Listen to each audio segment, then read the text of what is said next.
electrical and plumbing inspections. Basically what we're looking at this time is the quality of the installation and how well everything is routed that we can see down here. So again, you're checking the basics.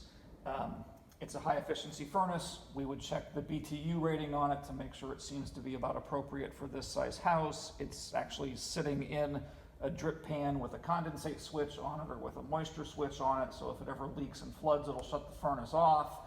We look at all the venting to see where it goes, and in this case, I think this one is sidewall vented over there. It has a separate intake and a separate exhaust on it, which it's supposed to have. So everything here for the furnace, even including the neatness of the routing of the gas lines, all makes sense. And then probably the biggest thing that we're doing at this point in time is looking at all of the ductwork and making sure that it essentially flows smoothly and neatly to where it's supposed to go. Because every time you put a 90-degree bend in flexible ductwork like this, it's equivalent to anywhere between 5 and 15 feet of straight run.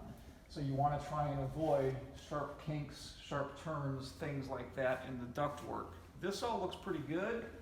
Back over here, I think honestly is a little bit iffy. So we kind of go through a little corkscrew spiral to get that duct up where we wanted it to go, and there is certainly a more direct and neater way to run that, especially because it's in a crawl space that's never going to be finished space. So this, as picky as it seems, is probably something we would call out.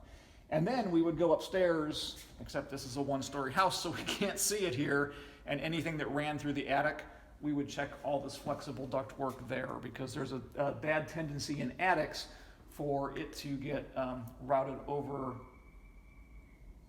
losing my mind here, routed over rafters and trusses and get kinked and bent where you're going to have poor airflow to the registers. So this one, honestly, pretty decent. Routing makes sense on it, support makes sense on it, but even here you can see that's actually getting a little bit compressed. And you just got to be really careful with this flexible stuff, because impacting airflow through it is a really, really easy thing to do.